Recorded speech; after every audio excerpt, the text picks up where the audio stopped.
também envolvendo o ministro Barroso, porque em outubro ele deve assumir a presidência do Supremo Tribunal Federal e a presidência também do Conselho Nacional de Justiça, que é um órgão que tem entre suas responsabilidades julgar as pessoas, juízes, magistrados, que se pronunciarem politicamente ou que se envolverem com a política. Então ele vai ser o presidente do CNJ. Isso faz sentido para vocês? Bom, eu vou ter que voltar com o Tim Maia, né? Evocar o Tim Maia. O Brasil é o país onde o cafetão sente ciúmes, a prostituta se apaixona, o traficante cheira.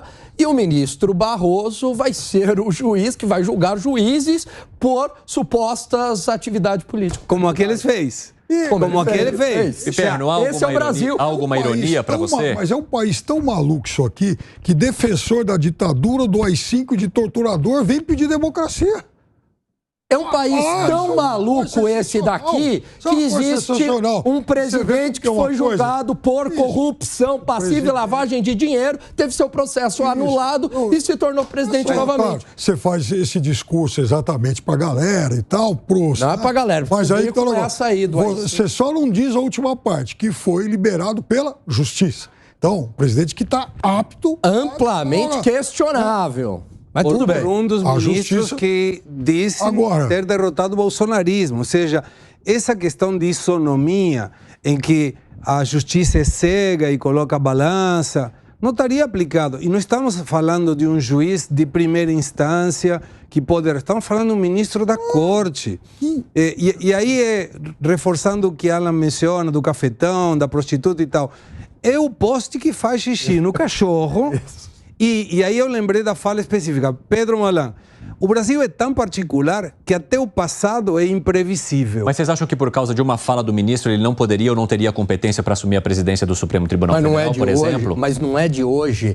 Veja, desde 2013, no voto do ministro Barroso, quando ele vai julgar questões de aborto, ele coloca ali a sua ideologia, ele defende a legalização do aborto, ele vai julgar questões de droga, ele defende descriminalização de droga. O que disse o ministro sobre esse caso específico ali na União Nacional dos Estudantes? Ele defender descriminalização de drogas e aborto, isso é uma posição pessoal que ele tem... Não no voto, Piperno, não no voto. O juiz tem que ter postura discreta.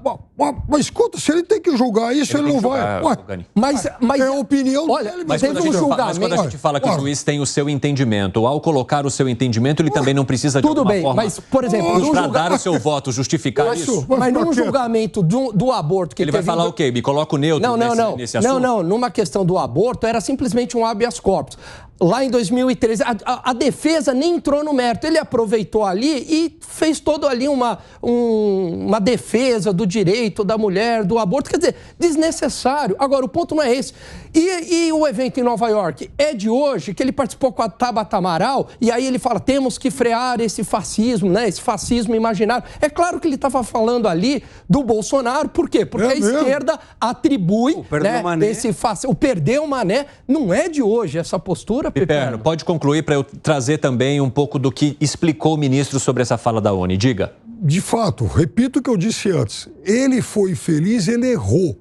Isso tem que ficar muito claro, ele errou. Não é o papel dele se tornar comentarista político. Ele errou. Agora, o fato é que também ele era no passado uma figura, inclusive, odiada pelo PT. 2016, por exemplo, é só puxar os arquivos... Tanto que houve a manifestação de que ele foi um dos protagonistas do golpe de Dilma Rousseff. Isso, foi vaiado por causa disso também. Agora, eu quero trazer aqui para vocês o que explicou o ministro. Jamais pretendia ofender os 58 milhões de eleitores do ex-presidente, nem criticar uma visão de mundo conservadora e democrática que é perfeitamente legítima. Tenho o maior respeito por todos os eleitores e por todos os políticos democratas, sejam eles conservadores, liberais ou progressistas. Agora, essa explicação do ministro não colou para muitos parlamentares de oposição. E eu quero trazer para vocês aqui no nosso telão mais repercussões depois desse discurso que ele fez ali à UNE. Vamos trazer aqui primeiro a publicação que foi feita pelo senador Flávio Bolsonaro. Luiz Roberto Barroso cometeu o maior ato antidemocrático da história do Brasil. Essa é só a foto atual do filme horroroso arquitetado há anos contra a democracia, foi o que disse Flávio Bolsonaro. Piperno, você acha que houve algum tipo de arquitetura de anos contra a democracia, exemplo do que coloca o senador Flávio Bolsonaro? E que se o tweet ficasse aí mais um segundinho, porque é o seguinte, então vou repetir pela milionésima vez. Qualquer coisa põe na tela. O ministro errou, ponto. Acho que está todo mundo de acordo em relação a isso. Agora, vem um senador da República dizer o seguinte, ele cometeu o maior ato antidemocrático da história do Brasil. É mesmo, senador? E aquele torturador que seu pai apoiava? O seu pai, ele é o herói de seu pai. Seu pai falou isso. Eu admiro muito, é meu herói e tal. Quer dizer que o que o ministro falou anteontem é mais antidemocrático do que as torturas daquele cidadão, do que o regime do AI-5. O Bolsonaro falou isso lá atrás. Vamos falar de hoje, falou isso lá agora, atrás. Falou ano passado, por exemplo, lá no evento do PL.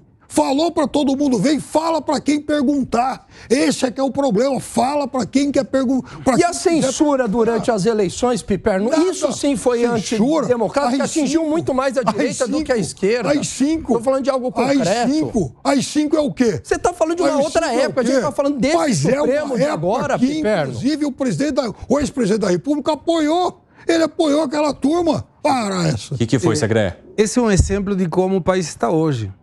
A conversa entre Piperno e Gani é um exemplo de como o país está hoje. Porque tentamos justificar uma coisa errada com outra coisa errada. Quando na realidade as duas estão erradas e uma não justifica a outra. Se a gente quer pacificar o país, devemos assumir que as duas estão erradas, que uma não justifica a outra e que a fala do ministro na composição que ele ocupa é muito grave. Democraticamente é muito grave. E eu, pessoalmente, não estou preocupado com que outros possam ter errado, porque na época foi falado isso, foi discutido isso e foi criticado isso. A gente não pode banalizar um erro de uma figura que é um dos 11 ministros da Corte Suprema de Justiça do Brasil, que são os defensores da Constituição em função de alguma fala que no passado alguém tenha dito. Senão estamos minimizando a gravidade constitucional desse assunto.